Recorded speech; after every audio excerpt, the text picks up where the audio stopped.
नमस्कार। आज हम गोता लगा रहे हैं भारत के कुछ सबसे गहरे और प्राचीन आध्यात्मिक ग्रंथों में, उपनिषदों में। जी। हमारे पास उपनिषद ज्ञान और कहानियों से कुछ खास अंश है। हाँ। और कोशिश रहेगी कि इन सदियों पुराने विचारों में से कुछ दिलचस्प मोती निकालें। बिल्कुल, ये ज्ञान का भंडार है। तो उपनिषद, इसका मतलब होता है निकट बैठना, जैसे कोई शिष्य गुरु के पास बैठता है ज्ञान के लिए। हाँ, रहस्य जानने के लिए, आध्यात्मिक ज्ञान के लिए। और ये वेदों के आखिर में आते हैं, है ना? इसलिए वेदांत। जी बिल्कुल, वेद अंत यानी वेदों का सार या अंतिम भाग। ये सिर्फ थ्योरी नहीं है, ये जीवन को देखने का एक तरीका बताते हैं। अच्छा, तो इनका मुख्य विषय क्या है, मतलब फोकस किस पर है? देखिए, इनका केंद्र कुछ बहुत बुनियादी सवाल है। ये दुनिया क्या है, मैं कौन हूँ, वो परम सत्य जिसे ब्रह्म कहते हैं, वो क्या है, और आत्मा, मेरा क्या कनेक्शन है उससे? एग्जैक्टली।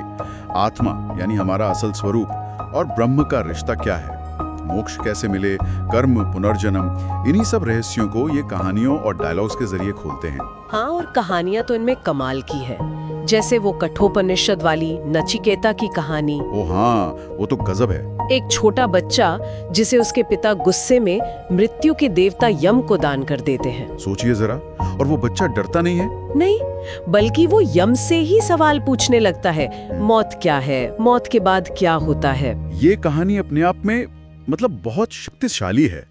ये दिखाती है कि कैसे एक बच्चा भी सांसारिक सुख, जिसे प्रेयस कहा गया है, उसे छोड़कर असली ज्ञान श्रेयस को चुनता है।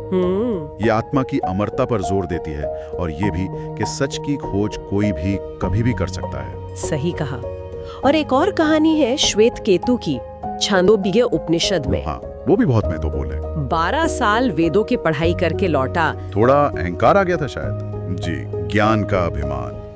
लेकिन पिता उद्दालक ने एक सीधे से सवाल से उसे सोचने पर मजबूर कर दिया। और वहीं से वो प्रसिद्ध वाक्य निकला, है ना? हाँ, तत्त्वम् असि, तुम वही हो। बिल्कुल।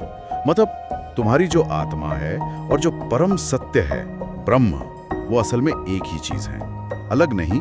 उन्होंने वो नमक का उदाहरण दिया था, है ना? हाँ, पानी में नमक घोलकर, जैसे नमक दिखता नहीं पर है हर बूंद में, वैसे ही आत्मा दिखती नहीं पर सब में मौजूद है। सही, ये अदृश्य होकर भी सब में व्याप्त है।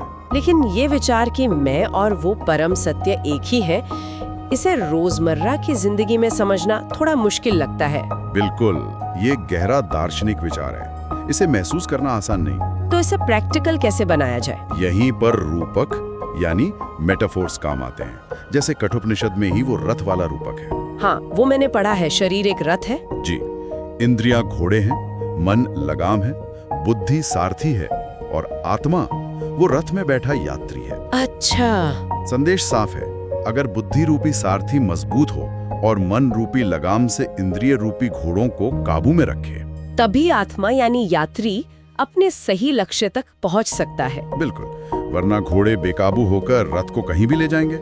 ये रोजमर्रा के जीवन में आत्म संयम और विवेक की जरूरत बताता है। ये तो काफी प्रैक्टिकल बात है। अच्छा, कुछ फैक्ट्स पर आते हैं।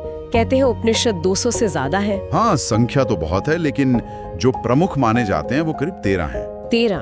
और ये कितने पुराने हैं? जो सबसे पुराने हैं, जैसे बृहदारण्यक और छांदोग्य, वो करीब 800 से 500 ईसा पूर्व के माने जाते हैं। यानी करीब 2500 साल पहले। जी हाँ, बहुत प्राचीन, और इनका असर सिर्फ भारत तक ही नहीं रहा। हाँ, पश्चिम पर भी इनका प्रभाव पड़ा है ना?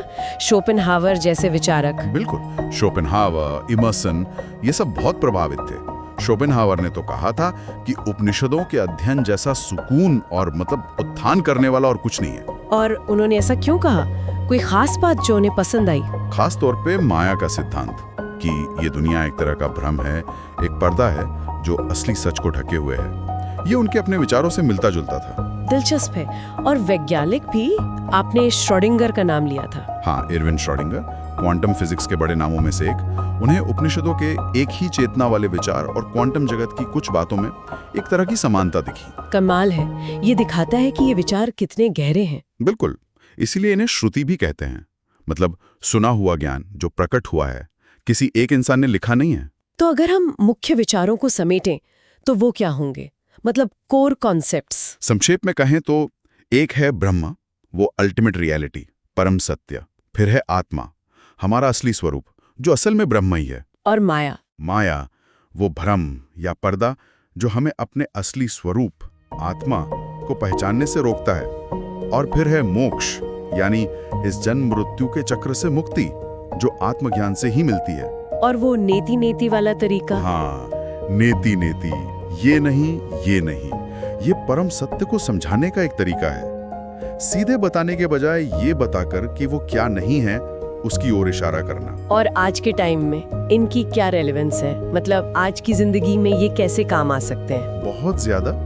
देखिए, आजकल जो माइंडफुलनेस और मेडिटेशन की इतनी बात होती है, हाँ, बहुत पॉपुलर है। इसकी जड़ें कहीं ना कहीं उपनिषदों की आत्म जागरूकता और अंदरूनी शांति की खोज में ही है। अच्छा। जीवन की भागदौड़, तनाव, इन सब के बीच अनासक्ति यानी डिटैचमेंट और आत्मचिंतन यानी सेल्फ रिफ्लेक्शन जैसे उपनिषदों के सिद्धांत आज भी उतने ही जरूरी हैं।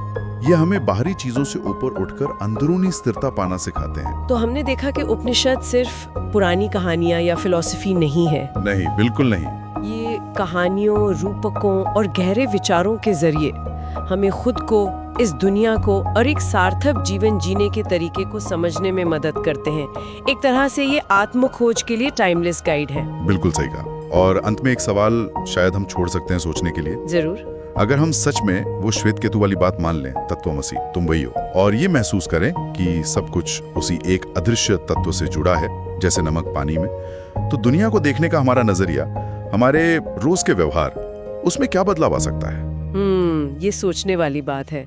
इस पर विचार जरूर करना चाहिए।